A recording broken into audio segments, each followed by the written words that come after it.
सौतेली माँ के गैर इंसानी सलूक का शिकार एक और मजलूम बेटी शमीम आफ्ताब, उम्र 19 साल, सकना गुजरांवाला। शमीम पर क्या बिप्तान पड़ी और बाप की बेटी से लाताल्लुकी ने क्या गुल खिलाए, जरा सुनिएगा। मैंने मैट्रिक किया है। आगे पढ़ने को दिल नहीं चाहा, पढ़ाया नहीं है। मैं 3 साल की थी, भाई मेरा 5 साढ़े 5 साल के थे, तो मेरे अब्बू ने मेरी अम्मी को तलाक दे दी और मेरे अब्बू ने दूसरी शादी कर ली। घरेलू परेशानी है, वो जो टेंशन है, वो सौतेली माँ ने, स्टेप मदर ने, वो अब्बू को भड़काना कि इसे पढ़ाए नहीं, इसकी बस शादी कर दें, बस ये काफ़ी बड़ी होगी, इसकी शादी हो जानी चाहिए, इसे पढ़ा के क्या करेंगे, कि वो बस अपने सर में से उतारना चाहती थी कि इस घर में ना, इस घर में सिर्फ मेरी बेटी रहे। वो सौतेली माँ के ताने, जो सारी बातें वो भी आके सहती। हमें बाप ने पैसे की कमी नहीं आने दी, किसी चीज़ की कमी नहीं आने दी, लेकिन हमारे बाप ने हमें तवज्जो नहीं इतनी दी, अपना वो प्यार नहीं दिया जो एक माँ देती है।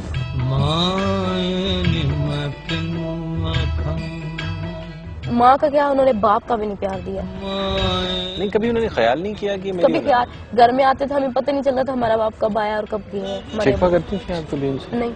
क्यों? बेटी हैं आप। बस इतना टाइम नहीं वो देते थे कि मैं उनसे शिकवा कर सकूं।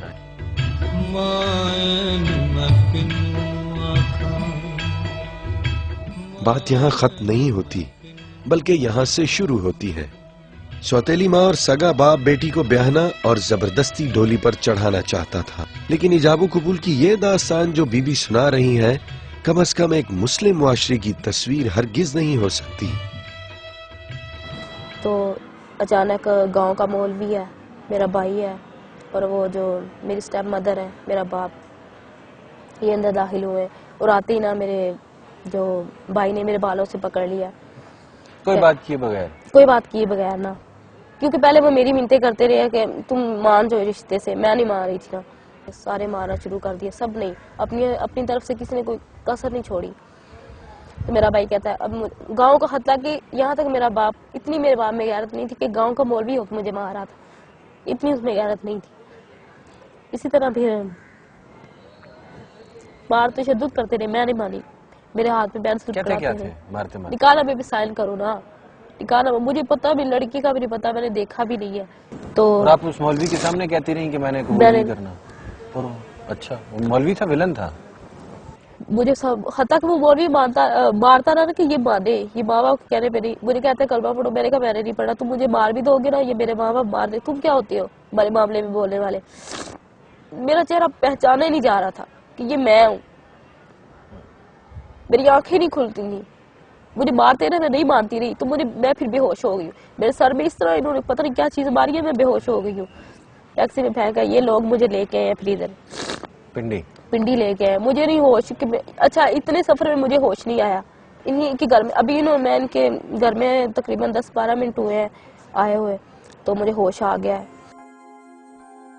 शमीम आफ्ताब ने जबरदस्ती का निकाह ठुकरा दिया, लेकिन इसकी जान खलासी हरगिज नहीं हुई और बिन निकाही लड़की को गुजरांवाला से बेहोशी के आलम में रावलपिंडी रुखसत कर दिया गया, जहां एक और मार्का शमीम का मुंतजिर था। मैं डॉक्टर वगैरह को बुलवाया और डॉक्टर ने कहा ये लड़की आप कहाँ से लेके आए ना। फिर अच्छा, वो तो इंजेक्शन लगा के चला गया ना, तो कोई फर्क नहीं पड़ा। जब तो बाद में उस लड़की की माँ आई है कमरे में, कहती है कि तुम हमारी बहू हो। मैंने कहा मैं तुम्हारी बहू किस तरह बन गई जब मैंने निकाह नामे में दस्तखत ही नहीं किए, ना इजाबो कबूल किया, कुछ भी नहीं। मैं कह रही हूँ मैं बेहोश हूँ, तो मुझे मार के फेंक के भिजवा दिया। उसी दिन फिर उन्होंने मेरे पाँव में जंजीर डाल दी ना। कहते हैं कि ठीक है, इस तरह नहीं मानेगी तो भागेगी तो नहीं ना, तो मौलवी को बुलाने चले गए। उसकी माँ को फिर मैंने कहा मुझे प्लीज 2 मिनट खोले, वॉशरूम जाना है। मैंने कोई बहाना तो लगाना था। सीढ़ियों पे चढ़ी हूँ, मैंने डबल मंजिल से छलांग लगा दी। तो मैंने जब डबल स्टोरी से छलांग लगाई है नीचे की तरफ, तो उसी तरह मैंने भागना शुरू कर दिया। चोटें क्या आई, कपड़े फट के, इधर से तो टांगों से तो कपड़े फट के ना।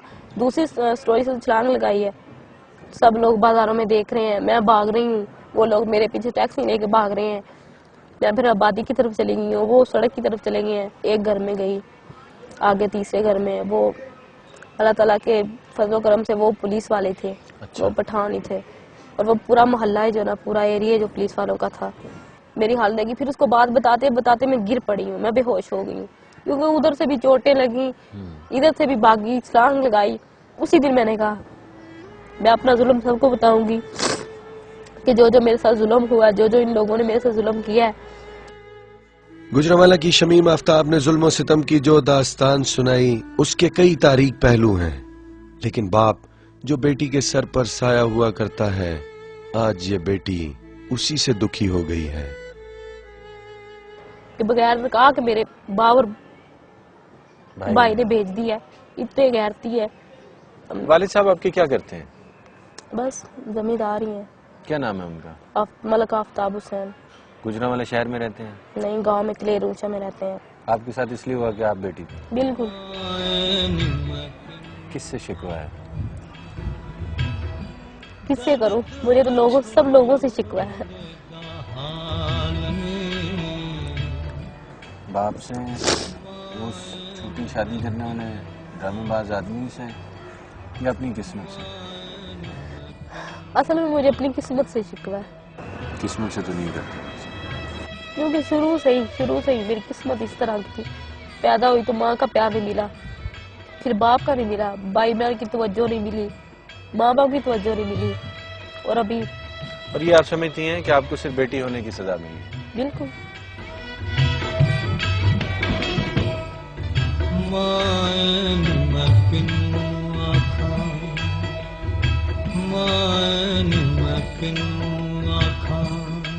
دور جاہلیت میں بیٹیوں کو زندہ دفنا دیا جاتا تھا. قبول اسلام کے بعد ایک نو مسلم عرب نے اقرار کیا کہ ایک بار وہ اپنی بیٹی کو زندہ دبانے کے لیے کھڈا تیار کر رہا تھا کہ اس دوران اس کے کپڑوں کو مٹی لگ گئی. بیٹی نے باپ کے میلے کپڑے دیکھے تو اپنے ننھے ہاتھوں سے اس کے کپڑوں کو جھاڑنے لگی. اس کے باوجود روایات میں جکڑے ہوئے اس باپ نے اس بیٹی کو زندہ دبا دیا. بیٹیوں پر تشدد اور ان کے ساتھ زیادتی دور جاہلیت کی بدترین مثال ہے. بیٹیوں پر رحم کیجئے تاکہ ہم پر بھی رحم کیا جا سکے. Just take good care of yourself always. اللہ حافظ.